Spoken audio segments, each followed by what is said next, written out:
Olá pessoal, bem-vindos a mais uma videoaula. Nesta videoaula então nós daremos seguimento ao nosso estudo sobre conjuntos, falando sobre operações com conjuntos. E eu posso dizer para vocês que as operações com conjuntos acabam sendo as aplicações mais importantes da teoria dos conjuntos, especialmente pelo fato de que essas operações são utilizadas em problemas que envolvem contagem, contagem de elementos que fazem parte de conjuntos, conforme veremos em outra videoaula.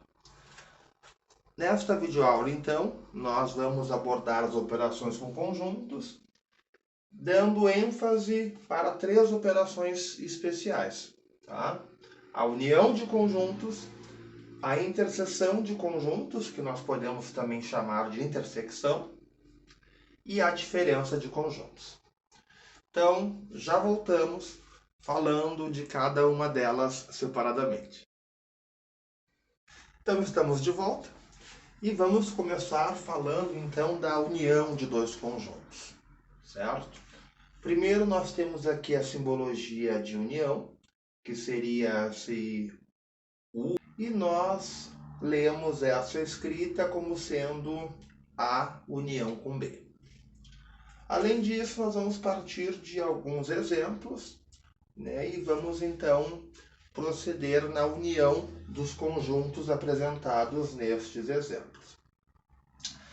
Então, se nós temos dois conjuntos A e B, a união destes conjuntos, ou seja, a união de A e B, será formado por aqueles elementos que estão em A ou em B. Vamos fazer e a gente retoma essa ideia depois, inclusive, registrando ali.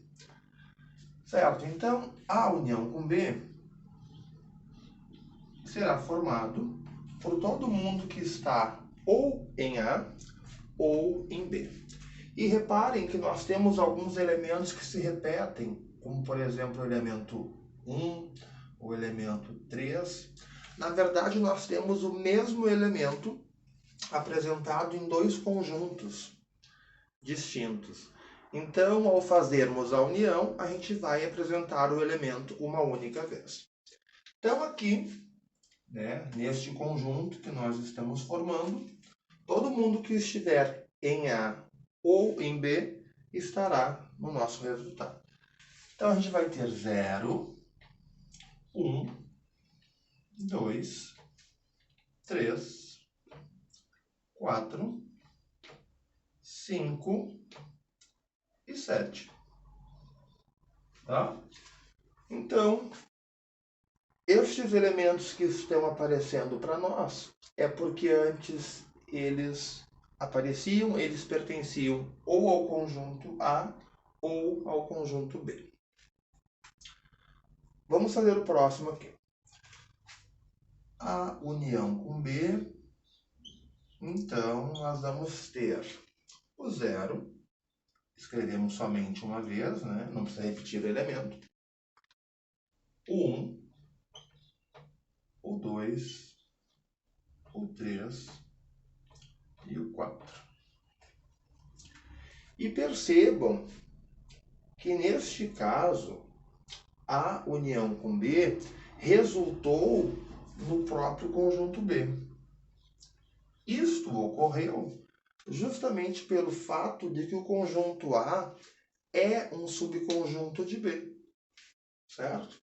Então, quando eu faço a união entre um conjunto e um dos seus subconjuntos, eu vou ter como resultado o próprio conjunto que contém este subconjunto. E por último aqui, a união com B, nós vamos ter aqueles elementos que pertencem ou ao conjunto A ou ao conjunto B. Então, vamos lá. 0, 1, 2, 3 e 5. Certo? Eu só quero destacar que não existe uma obrigatoriedade de escrever os elementos numa ordem crescente ou decrescente, né? A gente geralmente escreve na ordem crescente, então a gente acaba estabelecendo alguma ordem para não se perder, mas não tem nenhuma regra nesse sentido, tá? O importante é que no conjunto que representa a união entre dois conjuntos, nós tenhamos como elementos aqueles conjuntos que pertencem ou a um ou a outro. Inclusive, a gente pode escrever, né, esta operação em linguagem algébrica. O que eu estou fazendo, o que nós estamos fazendo é o seguinte: a união com B será formada por aqueles elementos que eu não sei quem é, mas que eu chamo de X, sendo que estes elementos, eles pertencem ao conjunto A ou ao conjunto B. Tá? Então, todo mundo que pertence a A ou a B estará na minha união. Já voltamos falando da interseção. Então, pessoal, estamos aqui de volta e agora nós vamos falar da interseção. Tá? É a nossa segunda operação abordada nesta videoaula. Então, primeiramente, que a interseção a gente simboliza, né, utilizando este símbolo, é como se fosse um U invertido ou uma ferradura, certo? E esta operação, ela vai ter como resultado aqueles elementos que fazem parte simultaneamente dos conjuntos que estão envolvidos na operação. Em outras palavras, quando nós fizermos a interseção, e aí a gente lê esta simbologia, a interseção B, né? Então, quando nós fizermos a interseção, o nosso resultado, ou seja, a interseção B em cada um dos casos aqui, vai ter como resultado aqueles elementos que aparecem em A e em B simultaneamente. Tá? Em outras palavras, se estiver nos dois conjuntos, deve estar no nosso resultado. Vamos lá, então. A interseção B vai ser igual. E aí a gente vai olhar aqui, ó. Nós temos o elemento 1 e o elemento 3. Então, a interseção B terá como elementos 1 e 3, que são aqueles elementos que aparecem simultaneamente no conjunto A e no conjunto B. Vamos ao próximo exemplo.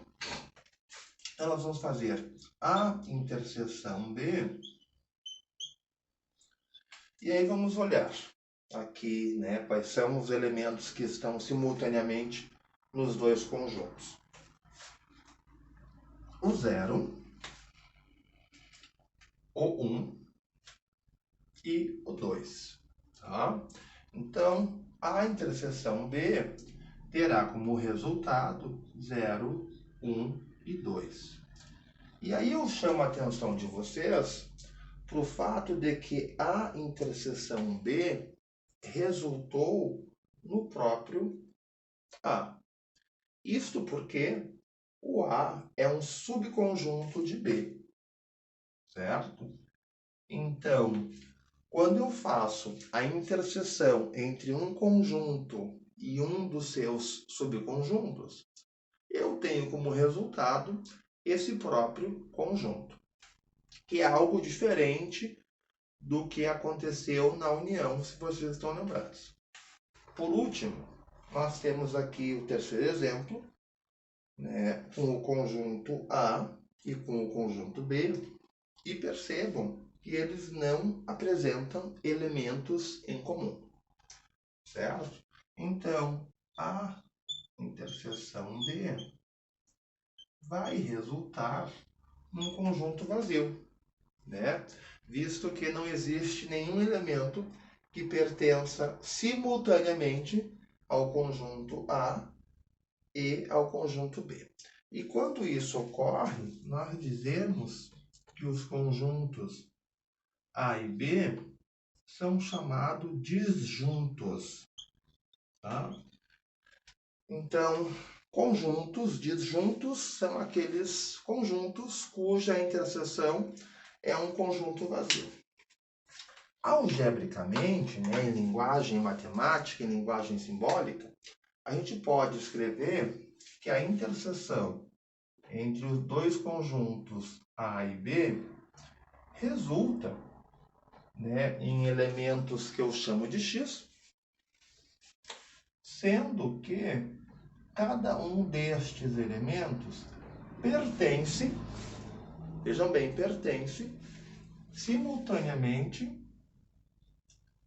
ao conjunto A e ao conjunto B, tá? Então, se X pertence a A e X também pertence a B, o X, né, fará parte da interseção. Já voltamos finalizando, falando da diferença de dois conjuntos. Então, pessoal, estamos de volta agora com a nossa última operação, que é a diferença de conjuntos.